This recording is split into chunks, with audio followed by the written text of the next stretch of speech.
What's up? Do you guys want to move? Yeah? New grass? Old grass.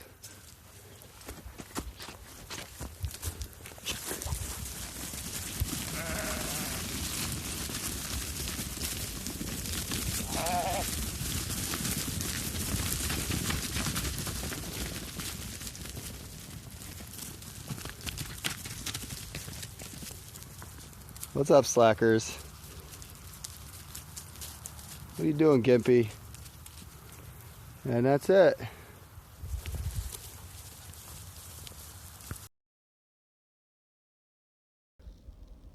Alright, so we got Brooks from North Mountain Pastures. And if anybody follows him on Instagram, they would have seen the sweet video that he made yesterday that I will try and put in this video. So Brooks, what were you doing exactly other than being the sheep whisperer? What were you doing in that video with your animals?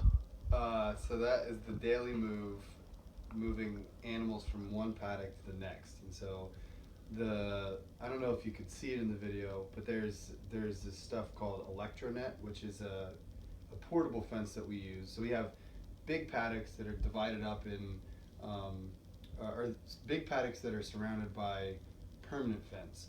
And then inside of those paddocks, we pull this temporary fencing, which we call Electronet, because it looks like a net, but it actually has little stainless steel strands running through it, so it can carry a charge. So I was moving that netting opening into a new paddock, and all of the animals are going into the next paddock. And so they're not running in there because they're starving and they absolutely need to eat. They're running in there because it's what they do every day. So animals become accustomed to the routine, and so I go out there and I move them every day at about the same time. So when they see me coming, they all start mooing at me or maying at me or whatever they do, and get ready to go to the next spot. So they go to the next spot, and then they eat that down about halfway, and they trample a whole bunch of it into the ground, and then the next day move to the next spot. So they were getting their food for the day, basically. Okay, what exactly is their food then? What what are they eating? So all the ones who are out there were the ruminants, which are the animals, with lots more stomachs than what we have. So those are goats, sheep, cows. Camels will be ruminants. Um, Elk. There's a lot of wild ruminants that are most of those hoofed animals, besides like pigs and horses. So they're eating just forage, so they don't get any supplements. And just forage for us means whatever comes up naturally, and sometimes we'll seed in other stuff like turnips and daikon radishes and things like that help to build the soil. But they're eating a lot of it, but they're also trampling a lot of it into the ground. So they eat maybe, depending on the time of year, they eat anywhere from like 20 to 80% of the stuff in there, and then the rest of it they trample down into the ground. And the good part about them trampling stuff into the ground is that, the plants suck carbon dioxide from the atmosphere to do all their cellular respiration stuff. And when they pull that carbon dioxide out of the atmosphere, they store the carbon down in their roots in the plant matter, and that's what you see when you see really tall grass. It's called lignified. It's grass that's got lignins, which are really long chain carbohydrates. So lots of carbohydrate means carbon. There's a lot of carbon in there. So you hear about that all the time, like sequestering carbon. That's exactly what grass does. So grass is pulling the carbon out of the atmosphere and putting it in its matter, its body, and then those animals trample it down into the ground, and it becomes incorporated into the soil. So that's the literal definition of sequestering carbon: pulling it from the atmosphere and putting it back in the ground, which is the opposite of everything that we do. Whether we're burning fire, like burning wood, we're taking carbon that's lignified, that's maybe a few years or a few decades old, and burning it up, or fossil fuels, where we're taking carbon out of the ground, which is multiple millions of years old, and burning it and putting the carbon dioxide back up in the atmosphere. We're doing the opposite, process by by trampling that back into the ground. So the idea is that if we did a lot more of that around the world, all over the place, um, we would be sequestering a lot more carbon than what we are right now. Um, and the benefits to a perennial agricultural system versus an annual one is that plowing actually does the same thing. And there's a lot of people who think that plowing releases more carbon into the atmosphere annually than fossil fuel consumption does, which is, I think, somewhat debatable. But there are guys, who kind of claim they've done the calculations on this and show that. And certainly, the Dust Bowl and that sort of stuff all happened because we plowed so much that eventually there was no carbon left in the soil, and all that was left was the mineral matter in the soil, which becomes really fine and really loose, and that's what creates that, those big dust storms and stuff like that. So you need that carbon to be the stuff, the glue that holds all the soil together, as well as, kind of at the cellular level, it's also the place where the exchange happens between the mineral ions in the soil and the biology. So that carbon is sort of the interface. Organic matter is the interface between the mineral and the biological worlds also in the soil. So do you see maybe like an environmental movement shifting towards, or potentially shifting towards, more of an animal-based diet slash animal husbandry to achieve like a healthier ecosystem slash environmental impact on the planet? So ultimately, is animal husbandry more ecologically sound than plant husbandry?